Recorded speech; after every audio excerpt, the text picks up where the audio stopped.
Welcome to the deep dive. We're cracking open a source today that really gets straight to it on, well, one of the most talked about certifications in networking. That's right, the CCIE, Cisco Certified Internetwork Expert.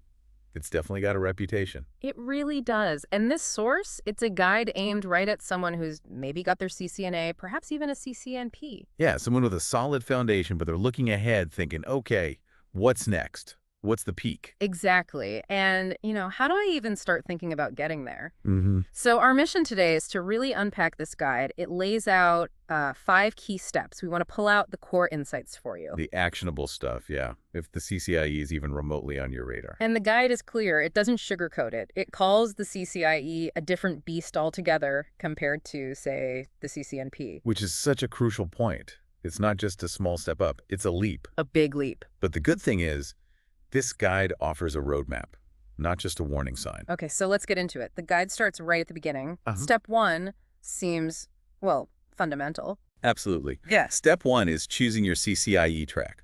The source basically says this decision can make or break your whole journey. Make or break. That sounds serious. It dictates everything that follows, all your study, your lab time. And looking at the source, there are quite a few tracks. You've got our enterprise infrastructure, security, data center. Collaboration, wireless service provider too.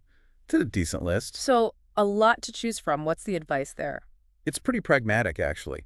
Don't just chase the hype or, what seems like the highest salary potential right now. Okay. Align it with what you do, what you work on day to day, or what you're genuinely passionate about. Right. So if you're deep in enterprise routing, maybe designing campus networks all the time. Their enterprise infrastructure track probably feels like home. It's a natural fit. Makes sense. But if firewalls get you excited, or securing data centers, maybe VPNs. Then security sounds like the one. Exactly.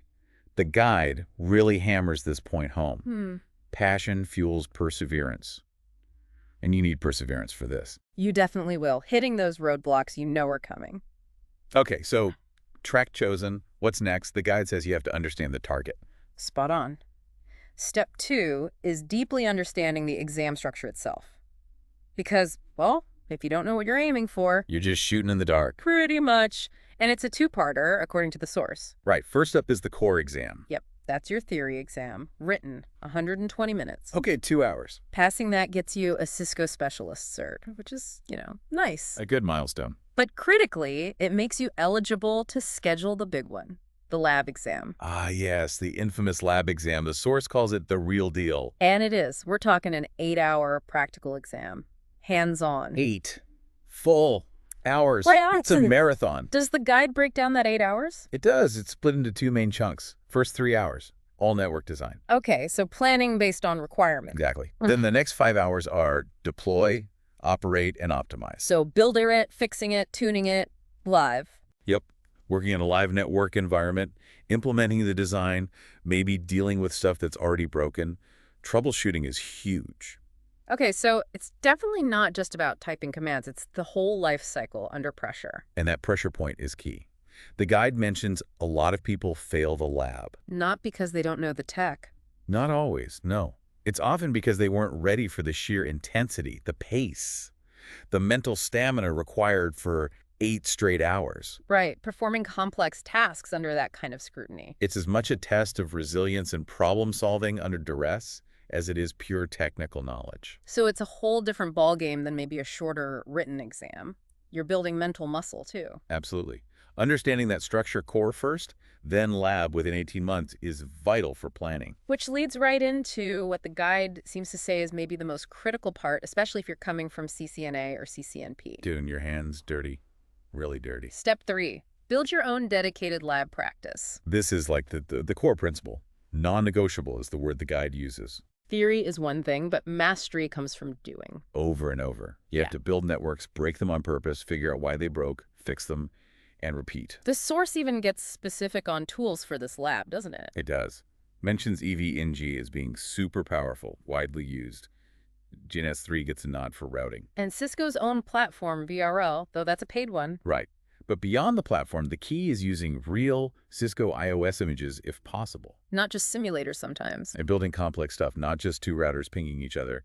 Think complex topologies. Things that mirror the official CCIE blueprint topics. Exactly. Things like complex BGP policies, redistribution between different routing protocols. OSPF into EIGRP, that kind of thing. Yeah, the messy stuff. Setting up intricate VPNs, MPLS, complex NAT, ACLs, real-world integration challenges. And something relatively new that's crucial now. Automation. The guide explicitly calls out practicing with Python scripting, or maybe Ansible playbooks. That's essential now. Okay. And the message on labbing frequency is intense. Make it a daily habit. That's the core message. Daily. Even just 2 hours a day, consistently. It adds up massively over months. That daily grind, that's presented as the real secret sauce. That consistent effort, it makes sense that fuels the next step then. Yeah, step 4, using high-quality study resources. Because you need good fuel for all that practice. And there's so much out there, right? The guide warns against just hoarding resources. Quality over quantity, definitely. Select carefully. Where does it suggest starting? The foundation is always the official certification guide, the OCG, for your track.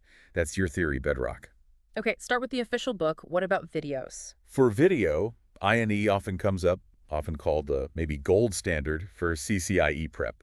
Very comprehensive. Okay. Also, networklessons.com for more focused, direct explanations. And CBT nuggets for concepts, maybe keeping motivation up. Good options. And for the core exam, practice tests are key, right? Essential. Boson XM gets a specific shout-out in the source. Excellent for simulating that written test. Got it. And for the lab, books aren't enough there. No way. Mock labs are crucial. You need that realistic practice. INE has workbooks, Micronics runs boot camps. Or even finding shared labs from study groups. That's another avenue, yeah. Anything that gives you realistic time scenarios. The guide also mentions something less technical, more about people. Ah, yeah. Community. Connecting with others. It stresses joining forums, like the CCIE subreddit, or finding Discord study groups. Why is that so important? Shared struggle, basically. And learning from others, troubleshooting together, it accelerates learning and, frankly, helps keep you sane. That makes a lot of sense on such a long journey. Which brings us to the final step. Step 5. Setting a realistic timeline and building a strategic study plan. Because, as we said, this isn't a quick thing. It's a marathon. Definitely a marathon. Requires careful planning. The guide offers a sort of template, especially for someone at that intermediate level. What does that look like, roughly? Maybe dedicating, say, 2 to 3 months after passing the written core exam to really nail down the core concepts and theory again. Okay, solidifying the foundation. In the big chunk. Yeah. Maybe 6 to 9 months, focused almost entirely on intensive, hands-on lab practice, daily grinding. 9 months of labbing. Wow. Yeah. And then the final month or 2 before your lab attempt. That's when you hit the mock labs hard. Exactly. Practicing full, timed mock labs, building stamina, getting the pacing right, simulating the real exam conditions. The guide is pretty blunt about the time needed, too. It is. If you're working full-time, it suggests you're probably looking at 2 to 3 hours on weekdays. Okay. And maybe 4 to 6 hours on weekends, consistently, for many, many months. That's a serious commitment. It really underlines the need for structure. Totally. Using a planner, breaking that huge blueprint into small weekly goals, tracking your progress religiously, scheduling review days. Be methodical about it. And crucially, the guide warns strongly against burnout. Yeah. Easy to see how that could happen. Prioritizing rest, taking scheduled breaks, good nutrition, just general well-being. They're not luxuries. They're essential for sustainability. So if you put all those pieces together, choosing the right track for you, really understanding the exam's unique nature, Committing to that daily hands-on lab grind, using the right resources, not just any resources, and building a disciplined but sustainable plan. it paints a picture of, well, a monumental task, but maybe an achievable one with the right approach. It's definitely a huge undertaking, Yeah. but having a clear framework like the one this guide provides is invaluable. Yeah. It gives you structure. And, one of the most interesting points the guide makes isn't just about the process, but the outcome. Oh, absolutely. The ultimate goal isn't just the certification letters. What is it then? The strongest message, really, the core idea here is that the CCIE journey is about fundamentally transforming yourself professionally. Oh, so. It's about reaching a level where you don't just, configure routers. You learn to think like an expert, design like an architect, and troubleshoot like a pro. Think, design, troubleshoot.